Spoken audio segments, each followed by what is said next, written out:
Hey, how are you today? This is Josh Patrick, and you're at the 50/50 Accelerator podcast. And I almost said my old podcast name, Cracking the Cash Flow Code, but we're past that now. Now we're going to help you figure out how you can work 50% less. And when you do that, your profits will automatically improve by 50%. So our guest today is Carole Mahoney, and Carole is the founder of Unbound Growth, which is a sales training company. But we'll talk a little bit about that at the end of the podcast. But to start off, we're going to talk about some of the issues that Carole has in her business and see what her thoughts are about solving them. So let's bring Carole on and get started. Hey, Carole, how are you today? I am good. Thanks for having me on. Oh, it's my pleasure. I always enjoy recording these podcasts. They tend to be pretty good and fun conversations. Yeah, no, I love the format of it because it's people can learn from what I'm struggling with and I can learn from what they're struggling with. I think this is great. That's the whole point. That's what we're trying to Yeah. do. So one of your struggles you said was pricing strategy. So Yeah. can you talk a little bit more about that? Well, so one of the things that I'm looking at in my business now, as I prepare for my exit strategy, is what is our gross profit margins at? And with that, to change those is to be, more effective and less cost, but really then, raising our prices. And I've consistently been raising our prices throughout the years. And so for me, the struggle is, how do I know when I'm overpriced and how do I know when I'm underpriced? And, if you try to do market research, most of my competitors are not really willing to tell me how much they charge. So it's usually something I have to find out in the sales process. So that's kind of the challenge that I have, is that as I'm looking at increasing profitability so that I can sell the company later, is really basing my strategy for pricing on some type of a formula versus my best guess. So my dumb method for figuring this out is how many times are you hearing no? And how many times are you hearing yes? So if you're hearing yes, say 97% of the time when you do a proposal, Yeah. you're probably too cheap. Okay. I wouldn't say it's 97%. It's probably closer to, I want to say 50% of the time on average that the price is not an issue, whereas the other 50% of the time it is. And I have learned and found that it also depends on who the buyer is. Startup founders, a $1,500 program isn't really within the scope for them. And so it's then creating other programs that are within the scope for them that I find. Right. Or just don't try to serve them and serve higher level people. Right. That's part of my conundrum is I love working with small business owners and startup entrepreneurs. And so it's figuring out the price points and the value points for them so that I can still serve that and also have another higher profit margin with other clients. The challenge is those larger clients take up a lot more resources than the small business clients do. Yes. And you should charge them a lot more because of that. Exactly. Yeah, I have to. Right. So, have you ever figured out where your average hourly rate is for the work when you're actually working on a project? Yes. And what would the range be? So the range is between 300 to 500 an hour. Okay. It's probably not enough money. I like hearing that. Well, let me tell you why. You only have about 40 to 60% of your time that you can actually sell. Mm-hmm. So let's say you're working 2,000 hours a year. And if we take 50% of that, gives us 1,000 hours. That gives us 1,000 hours. Right. And if our effective charging rate is $300 an hour, that gives us a total gross of $300,000, which is pretty nice. Yeah. But that all depends on what your expenses are. So let's assume you want to make a reasonable salary. That would probably be in the range of $150,000 to $200,000. So that leaves you with $150,000 to $100,000 for the rest of your expenses plus profit. So if you're trying to sell your business, and we'll go to the other reason people won't buy your business, by the way, it's not your pricing, because they'll fix your pricing if they want to. Mm-hmm. But the thing is, if you go and sell a business, you're likely going to have a profit margin somewhere around 10 to 15 maybe 20%. Hmm. Is that a good guess? Right now I'm at about 30%, but yes. Okay, so you're doing better than that. So 30% shows a nice margin. And are you happy with the money you're making now? No. Okay. So you have two choices on how to do that, which is reduce the startup guys that you really like working with and Hmm. find more businesses that have 25 to 100 employees that have been around for 5 to 10 to 15 years. They can afford to pay the fees that you need to get paid. Hmm. Or just say, I really like what I'm doing and I'm willing to make less money for that. Yes.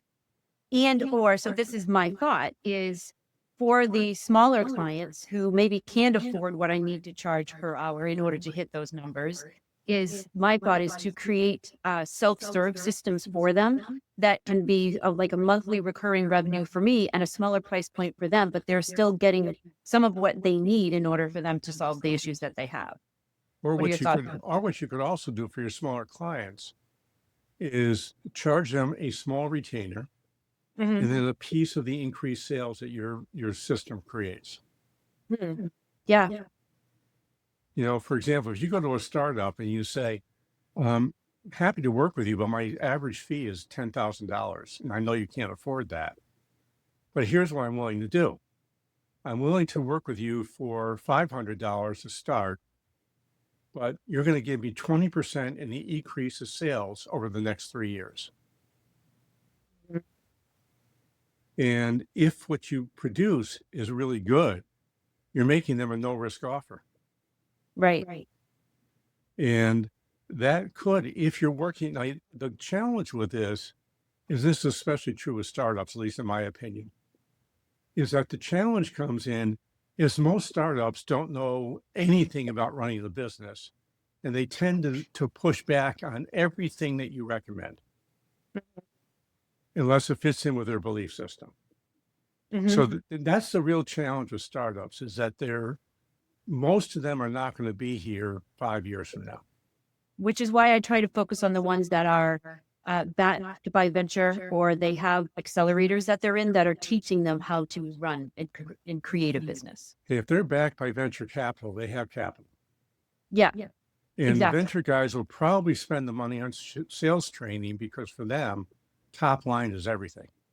Exactly. Which is why I really try to focus on finding the right investors that I know have good ethical reasons for the startups that they invest in, and try to work with those particular ones. So I don't go after them one to one. I try to find the communities where I know the ones who are serious and going to make this happen are, and try to work with the organizations that way is my go-to-market strategy. So I would, in that particular case, I would definitely be looking at a revenue share. Hmm. Okay. You know, that's the thing that I would probably be experimenting with. And the key here is experimentation. Right. And the first thought that comes to mind is that there's a lot of admin on the back end of that I would need to put onto my team, because I don't want to be chasing them for, and even the sharing of information of, what are the numbers? How do we share those numbers? How do we authenticate those numbers? How does that payment get processed? That's a lot more admin work that I would need to consider, I think. Actually, you can make that really simple. You Hmm. could ask them to send you quarterly financial statements, Hmm. and all you need to see is their top line. And then Yeah. you can also ask them for their annual tax return, which will show you what the real top line is if they're not reporting correctly. Yep. Good idea. And I would put some sort of a penalty in your contract if people give you false numbers. Mm. So you want to have an incentive for them to be honest, not to be dishonest. Right. And it's really simple. You could set up a spreadsheet, you could set up a billing system and have a virtual assistant Yep. take that over very, very easily. Yeah, that's what I would do for sure. Yeah. And I would start off with, one client, maybe two clients, see how that works.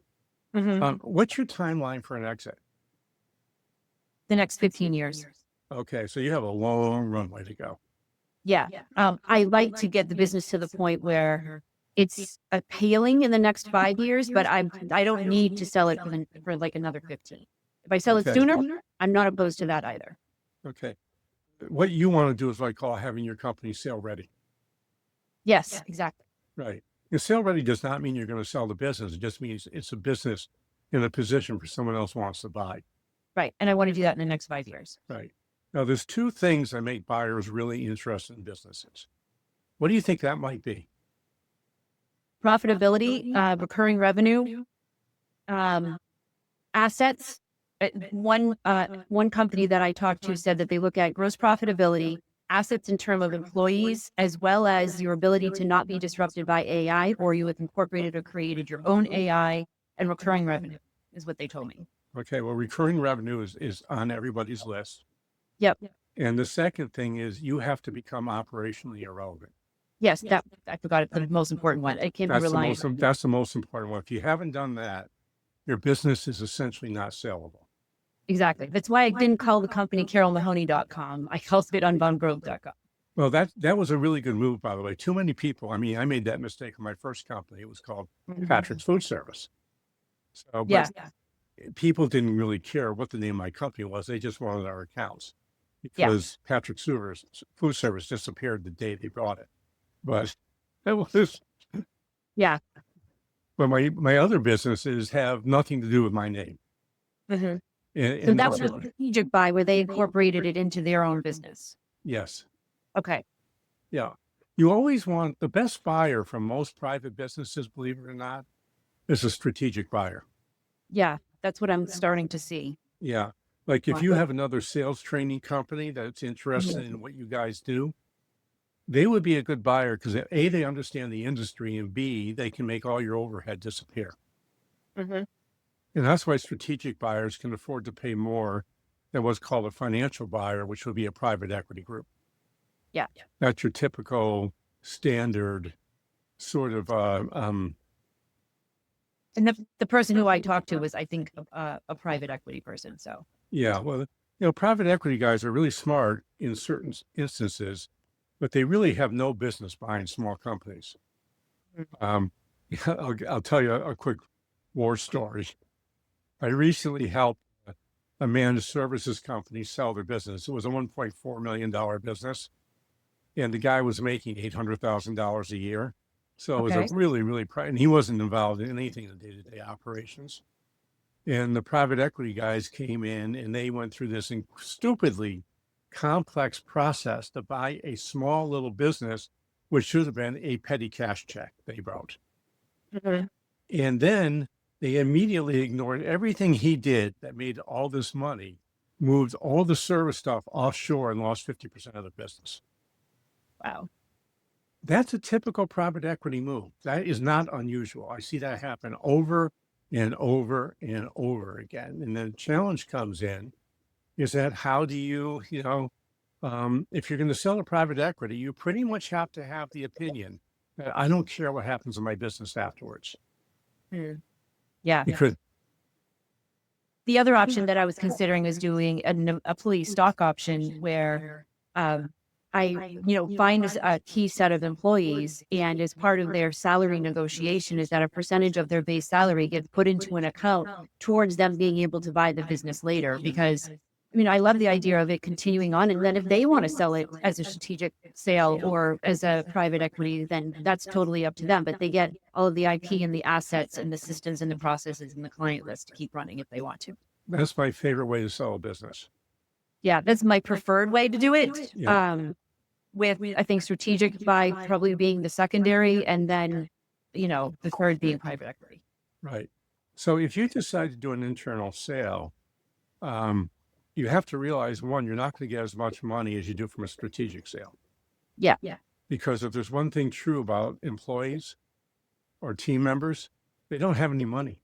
Yeah, which is why I was thinking, and someone that shared this with me, is if you can negotiate so that that money is getting put into the bank, and then that becomes their base for being able to buy the business, and maybe they have to take out a small amount or something. I'd rather not have to do that, but I don't need to sell it for tens of millions of dollars to be happy with the outcome. Right. So what you're going to want to do is, or what I would recommend you think about doing, Mm. is it's a good idea for him to put money away as part of a bonus, where you take a bonus and you pay them. Let's say they get 50% cash and 50% goes into this Yep. account to buy your business. It Right. probably won't produce enough money to buy your business totally, but it'll be enough for a down. Right. The other thing you want to be really important about it, if you're going to be the bank, and you likely will be the bank, if you do an Mhm. internal transaction, you want to act like a bank, which means you want to get personal guarantees, you want spouses' personal guarantees, and you want to tie their house up, because that's the only thing they have that's a real asset as a Yeah. rule. And it takes an owner's mentality to do that.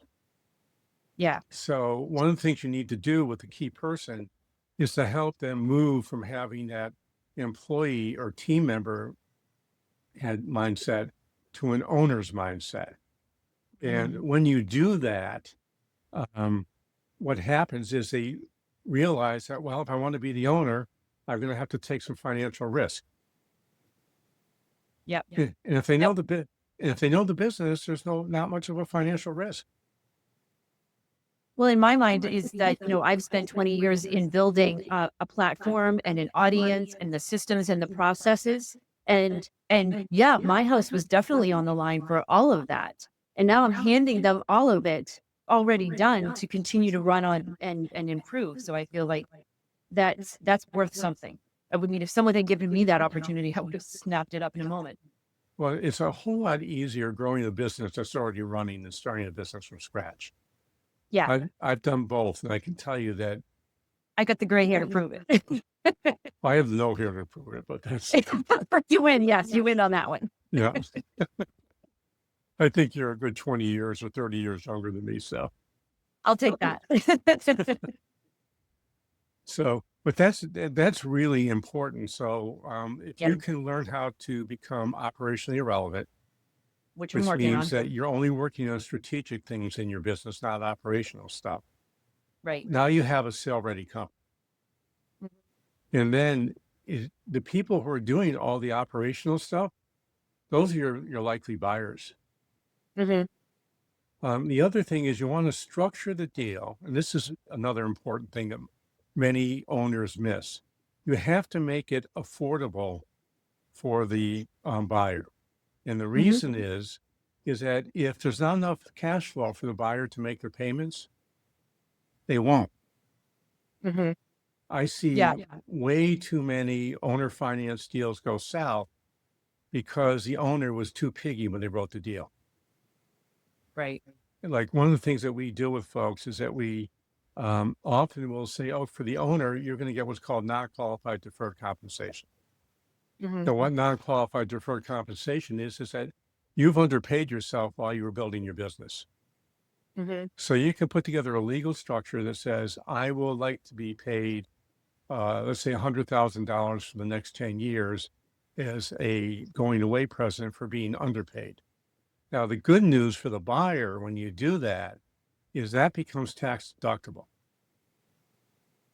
So for every dollar that they do for deferred comp, it actually saves them 80 cents in taxes, believe it or not. And Hmm. for you, you said, well, gee, I don't want to pay that higher tax rate. If you're looking at what's called the average tax rate versus marginal tax rate, and this gets a little bit wonky, but it's really important, is that your average tax rate, let's say you're making $200,000. Your average tax rate might be 21 or 22%. Your marginal tax rate could be as high as 30%. But you want to look at the average tax rate because that's what you actually pay your taxes. Okay. So the difference often when you're doing this methodology is only a couple of percentage points between capital gains and average tax rates. Hmm. So when you do that, let's say you make 50% of your deal with deferred compensation, 50% of your deal is cash. They've saved a down payment that's 25%. So they only need to come up with 25% after tax dollars. But that Hmm. 50% is all pre-tax dollars, which saves them a ton of money and makes the deal much safer for you because they're using pre-tax dollars, not after-tax dollars. Does that make sense? Yep. Yeah. Cool. I mean, that's how I plan for my retirement portfolios is pre-tax versus post-tax, and Right. and I balance those two things out, so it works the same way for the business. Yeah. And the other thing that you can do, by the way, thank you for bringing that up. I don't know how profitable or how big your business is, and we won't go into that right now. That would be a conversation we'd have privately if we did it. Uh, um, but if your business is reasonably profitable, you can literally put almost as much money into a retirement account as you can Mhm. imagine. Yeah, And that's no. if you're over 55 years old, you can put as much as $300,000 a year and deduct it into your qualified plan. And that's called a hybrid plan. And what it does, it combines a 401k with a Mhm. profit sharing plan with a plan which is hardly talked about, but it's called a cash balance plan.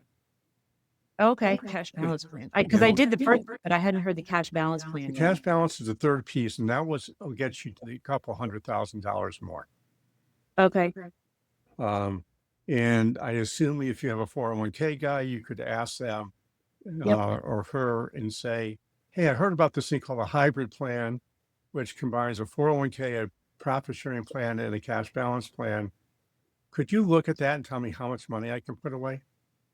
So I just did that. I do have a hybrid plan because it has a 401k and a profit sharing and in it. Right. But I don't remember talking about the cash balance part. Yeah, the cash balance is what makes it hybrid.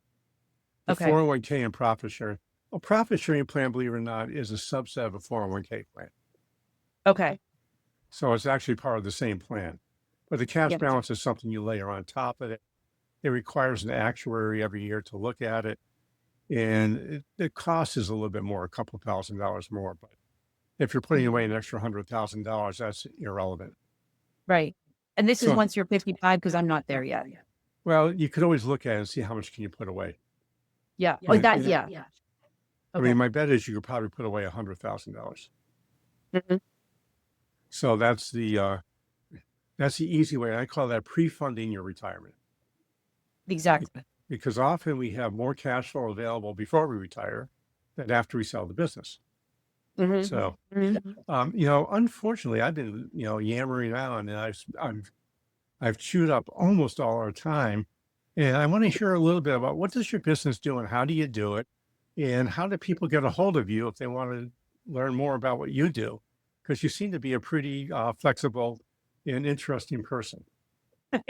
Well, I thank you for that. So, what our business does is that we work with small business owners and entrepreneurs, startup founders, as well as established sales teams. What happens is that we often go out and we try and use all of these different tools and tactics to get better at sales. It's the latest trend, the latest fad, the latest process. But what a lot of times they don't realize is that their lack of sales results isn't due to the tactics that they have, though that's part of it, but often how they think about sales, especially for small business owners and entrepreneurs who don't like to think of themselves as salespersons. And even sales teams, a lot of times what I find is that organizations will have the people who are doing the operational work, the delivery work, who then end up getting into sales, also don't like to think of themselves as salespeople. There are very few people in the world who, as a kid, said, I want to be a salesperson when I grew up, and that's what they did.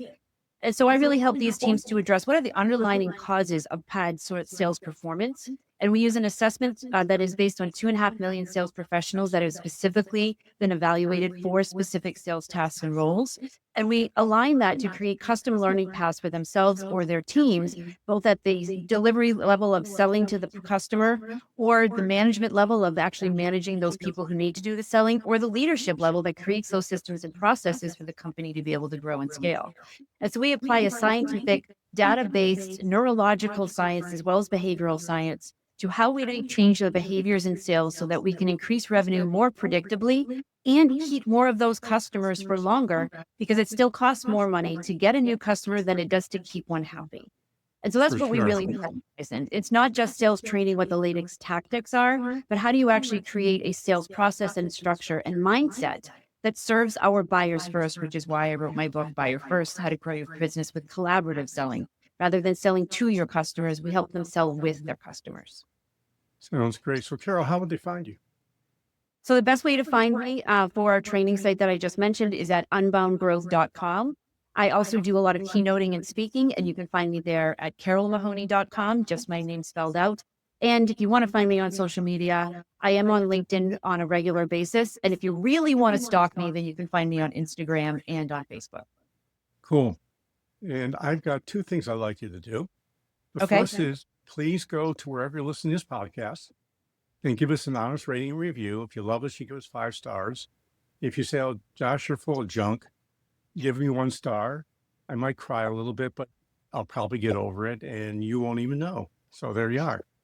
The second thing is if you own a business and you have a story or you want to talk about stuff that would make your business better and become 50% more profitable while working 50% less, send me an email at jpatrick@stage2solution.com and I will send you back a link. We'll talk a little bit about whether you'll be a good fit for the show and it would be good for you and good for us. And if the answer is yes, then we'll book you as a guest, just like Carole. And Yeah. I think that there'll be a lot of fun and I love doing these things. And most people come on the show, I think, learn something that's valuable for them as well. Oh, I So have a this whole is page of notes, Josh. I learned a lot. cool. So this is Josh Patrick. We're with Carole Mahoney. You're at the 50/50 Accelerator podcast. Thanks a lot for stopping by. I hope to see you back here really soon.